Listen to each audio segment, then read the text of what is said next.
नमस्कार दोस्तों, स्वागत है आपका हमारे चैनल पर। आज का वीडियो देखने के बाद आपका खून खौल जाएगा। अगर आप सोचते हैं कि देश में लोकतंत्र अभी भी जिंदा है तो ये वीडियो आपके सारे भ्रम तोड़ देगी। सीजेपी प्रोटेस्ट को लेकर चंद्रशेखर आजाद रावण ने वो ऐलान कर दिया है जिसने पूरी मोदी सरकार को हिला दिया है। दिल्ली में भूचाल आ गया है, छात्रों पर लाठियां बरसाई गईं, गोदी मीडिया ने उन्हें एंटी नेशनल बताया, सरकार चुप्पी साधे बैठी है, लेकिन चंद्रशेखर रावण मैदान में कूद पड़े हैं। दोस्तों, अगर आप सच्चाई जानना चाहते हैं तो वीडियो को अंत तक जरूर देखिए। लाइक, शेयर और सब्सक्राइब करना न भूलें क्योंकि ऐसी खबरें दबाई नहीं जाती। चलिए वीडियो शुरू करते हैं। दोस्तों, सीजेपी यानी कॉकरोच जनता पार्टी का प्रदर्शन दिल्ली की सड़कों पर गरज रहा था। यह प्रदर्शन असल में न्याय की मांग को लेकर था, धर्मेंद्र प्रधान और भारत के एजुकेशन सिस्टम के खिलाफ और खासकर हालिया घटनाओं में युवाओं व छात्रों के अधिकारों की रक्षा के लिए। दिल्ली के जंतर मंत्र और संसद के आसपास सैकड़ों छात्र, सामाजिक कार्यकर्ता और आम लोग जमा हुए थे। लेकिन क्या हुआ? 20 तारीख को पुलिस ने इन शांतिपूर्ण प्रदर्शनकारियों पर हमला बोल दिया। लाठियां चलीं, पानी की बौछारें पड़ी, आंसू गैस के गोले दागे गए। युवा लड़के लड़कियां जो सिर्फ अपने अधिकारों की बात कर रहे थे, उन्हें गुंडों की तरह पीटा गया। लड़कियों को खींचकर घसीटा गया, लड़कों के सिर फट गए। ये दृश्य देखकर किसी का भी दिल पिघल जाए। क्यों? क्योंकि ये छात्र सवाल पूछ रहे थे सरकार से, सिस्टम से। कल्पना कीजिए, एक 19 साल की छात्रा जो पढ़ाई के साथ साथ देश की बेहतरी के लिए सड़क पर उतरी। उसके हाथ में तिरंगा था, मुंह पर मास्क, लेकिन पुलिस ने उसे धरती पर पटक दिया। ये भारत है दोस्तों, जहां संविधान की रक्षा करने वाले खुद संविधान की मार खा रहे हैं। जबकि पुलिस छात्रों को कुचल रही थी, उसी समय गोदी मीडिया और कुछ मेनस्ट्रीम चैनल्स ने अपना किरदार निभाना शुरू कर दिया। वे ये एंटी नेशनल तत्व हैं, देश के खिलाफ साजिश, विदेशी फंडिंग, बस यही गाना गाते रहे। एक तरफ छात्रों के खून से सनी तस्वीरें, दूसरी तरफ एंकर चिल्ला चिल्लाकर उन्हें देशद्रोही बता रहे थे। ये वही मीडिया है जो हर छोटी मोटी बात पर सरकार की तारीफ में फूल झड़ाता है, लेकिन जब असली मुद्दा आता है तो आंखें बंद कर लेता है। छात्रों की आवाज को दबाने की कोशिश की जा रही है। सोशल मीडिया पर भी सेंसरशिप हैशटैग ट्रेंड किए जा रहे हैं, लेकिन सच्चाई बाहर आ ही रही है। मोदी सरकार इस पूरे मामले पर पूरी तरह चुप है। कोई बयान नहीं, कोई कार्रवाई नहीं, कोई जांच नहीं। क्या ये संयोग है या फिर ये इशारा है कि असहमति बर्दाश्त नहीं की जाएगी? देश के युवा जो भविष्य हैं, उन्हें इस तरह कुचला जा रहा है और सत्ता चुपचाप तमाशा देख रही है। ये लोकतंत्र है या तानाशाही? दोस्तों, ये चुप्पी खतरनाक है। जब सरकार आवाजों को दबाती है तो आवाजें और तेज हो जाती हैं। इसी बीच बहुजन समाज के नायक, भीम आर्मी के संस्थापक चंद्रशेखर आजाद रावण मैदान में कूद पड़े। 20 तारीख को वे खुद सीजेपी प्रोटेस्ट में शामिल हुए।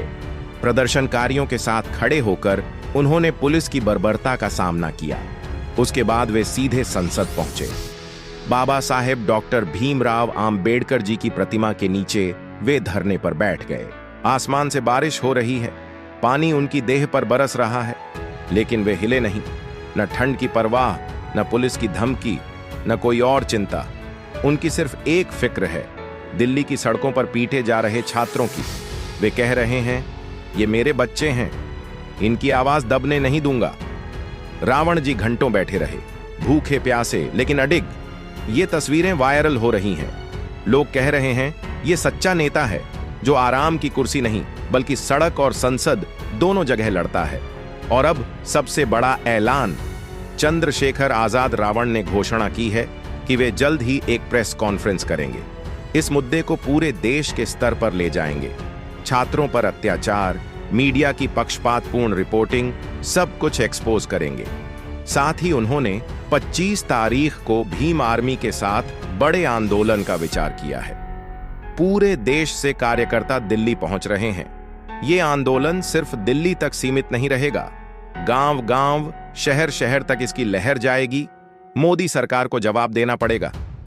दोस्तों, चंद्रशेखर रावण की यह जिद याद दिलाती है उन क्रांतिकारियों की जो अंग्रेजों के खिलाफ लड़े थे।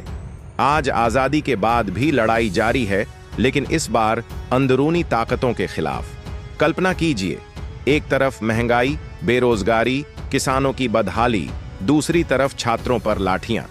रावण जी कह रहे हैं कि अब चुप रहना गुनाह है। उनकी आवाज न सिर्फ दलित बहुजन समाज की बल्कि हर उस युवा की है जो सपने देखता है लेकिन सिस्टम उसे कुचल देता है। वे संसद में बाबा साहेब की मूर्ति के नीचे बैठकर ये संदेश दे रहे हैं कि संविधान अभी भी जिंदा है और हम उसे बचाएंगे।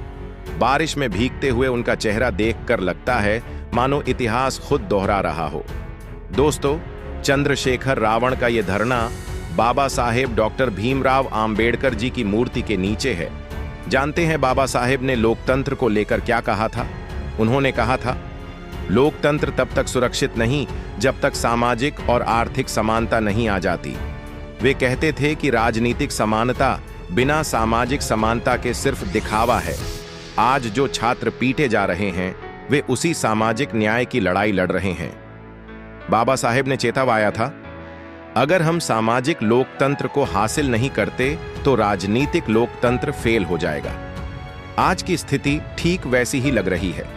एक तरफ संविधान की बात, दूसरी तरफ उसकी रक्षा करने वालों पर हमले। रावण जी ने बाबा साहेब के इन विचारों को जिंदा रखा है। वे न सिर्फ बोलते हैं बल्कि जीते भी हैं। उनकी भीम आर्मी ने पिछले कई सालों से दलितों पर अत्याचार के खिलाफ लड़ाई लड़ी है। हर बार जब सिस्टम चुप रहता है, चंद्रशेखर मैदान में आते हैं। 25 तारीख का आंदोलन सिर्फ प्रोटेस्ट नहीं बल्कि एक नई क्रांति की शुरुआत हो सकता है। दोस्तों, इतिहास गवाह है, जब भी आवाजें दबाई गईं, वे और तेज हुईं। आज का युवा जाग चुका है।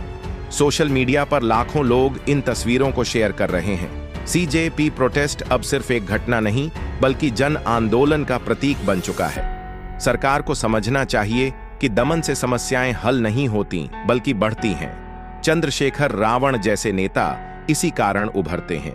वे कहते हैं, हमारा संघर्ष संवैधानिक है लेकिन हम चुप नहीं रहेंगे। कल्पना कीजिए एक ऐसे भारत की जहां हर छात्र बिना डरे अपनी बात रख सके, जहां पुलिस संरक्षण दे न कि दमन, जहां मीडिया सच्चाई दिखाए ना कि प्रचार। यही बाबा साहेब का सपना था। चंद्रशेखर आजाद रावण उसी सपने को आगे बढ़ा रहे हैं। 20 तारीख की वो रात, बारिश में भीगता हुआ चेहरा, आंखों में आग, ये तस्वीरें आने वाले दिनों में कई किताबों में छपेंगी। और 25 तारीख को क्या होगा? क्या सरकार बातचीत करेगी या फिर दमन? हम सब देख रहे हैं।